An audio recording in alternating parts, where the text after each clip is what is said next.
Muito bem, chegou a hora de falar de Dungeons and Dragons, Honra entre Rebeldes. E sim, vamos adentrar na treta.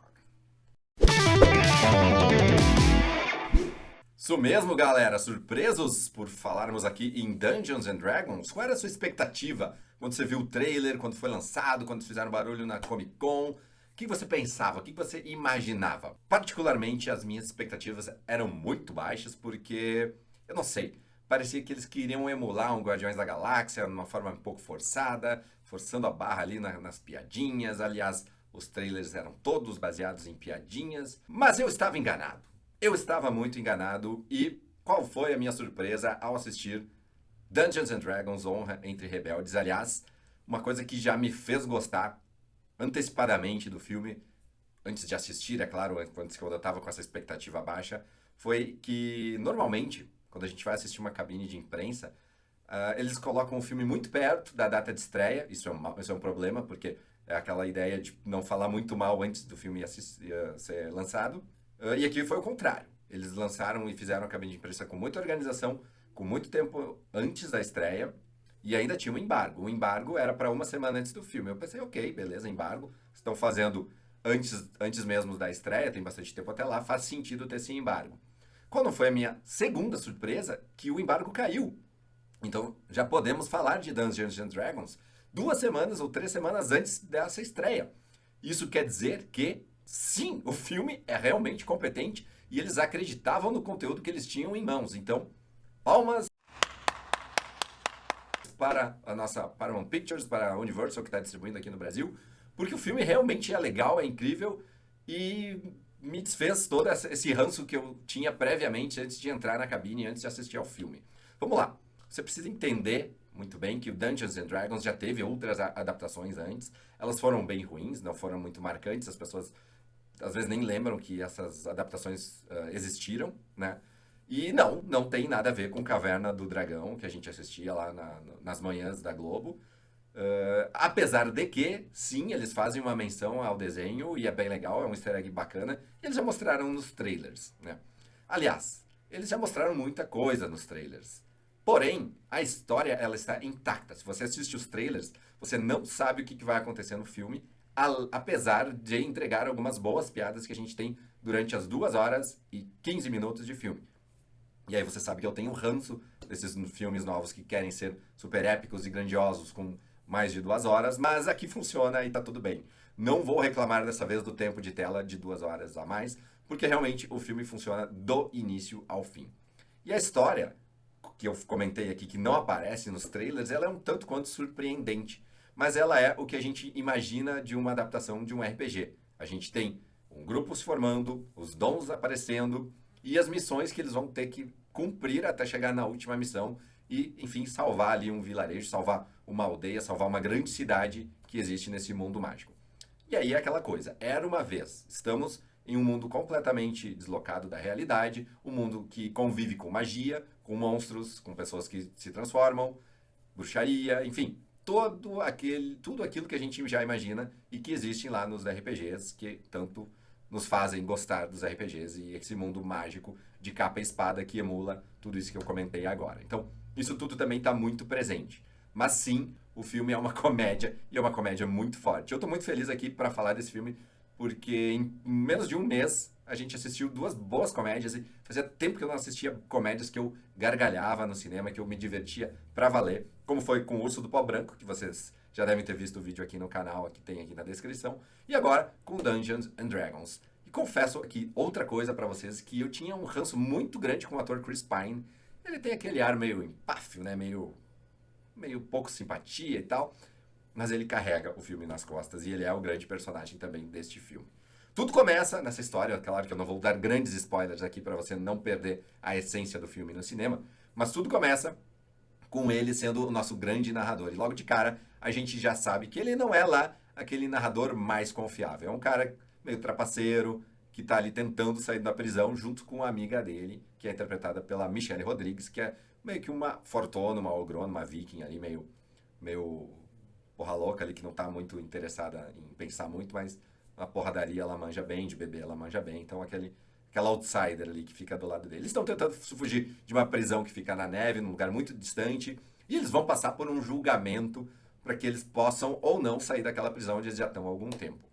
E é isso que surpreende logo de cara no filme, porque a gente imagina uma outra pegada, uma outra origem desses personagens, uma outra sequência de acontecimentos, e a gente vê ele fazendo essa narração. E é nessa narração que a gente vai ter o grande plot da história do filme, e que vai ir e voltar em vários momentos para o passado, para a gente entender como é que se chegou naquele período, como é que se chegou naquelas confusões, e como se chegou no grande vilão e como foi construída a grande saga para eles tentarem e terem uma motivação para ir lá e desbancarem o grande chefe, o grande vilão da história toda, né? E essa parte é bem legal e traz coisas bem interessantes para a história, para dar um ar assim mais familiar, para pegar o público geral e a gente entender, simpatizar um pouco mais com a essência daqueles personagens que não são só um clássico trapaceiro que tá ali passando trote em todo mundo, que vai ganhar vocês na conversa, que vai se meter em confusões e vai fugir e tal, enfim.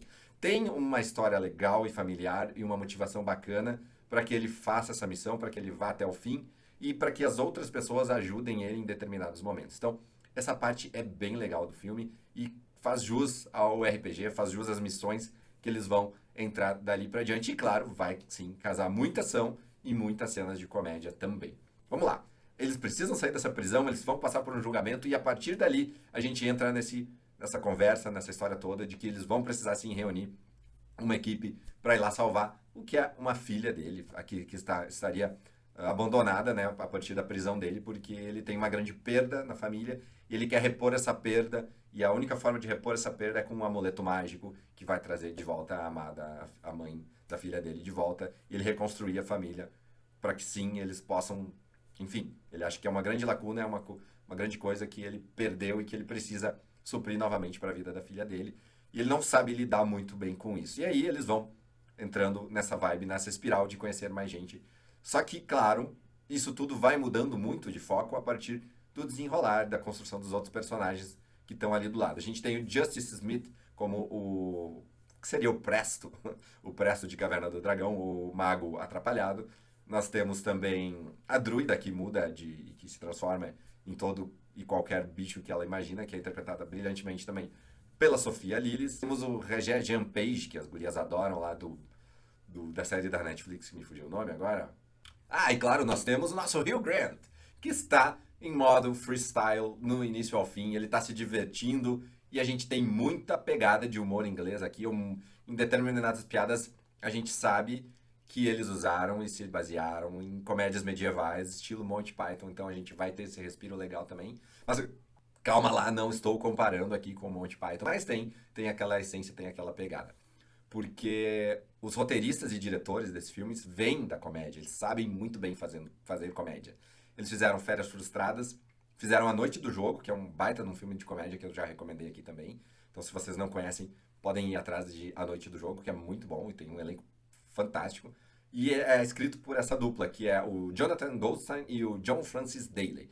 O John Francis Daley, para quem não lembra, é o Sam, o irmão da Linda Cardellini lá em Freaks and Geeks. E lá já faziam piadas estilo Monty Python. Então, ele é um cara que cresceu fazendo humor, cresceu fazendo ali interpretações de crianças em sitcoms de comédia. Ele é roteirista há muito tempo também. E essa dupla também já fez várias participações em roteiros da última franquia do Homem-Aranha. Aquelas piadas de situação também é muito a vibe deles. Então, se prepare porque Dungeons and Dragons vai ter muita piada também. Mas tem ação e tem ação legal e eles fazem uma subversão com aqueles monstros que a gente já imagina que vá se amparar ou se deparar em um filme que tem dragons no título, né? Dungeons and Dragons. Então, eles vão subverter essas expectativas de uma forma muito engraçada também.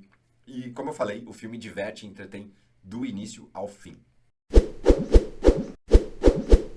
Mas é claro que nem tudo são flores em Dungeons and Dragons, e o que me pegou mais foi a questão do ritmo. Ele, horas, é muito alucinante, horas ele dá uma parada, ele alterna bons e maus momentos, e tem alguns momentos que a gente dá uma cansadinha, assim, a gente pensou, opa, arrastou aqui, arrastou ali.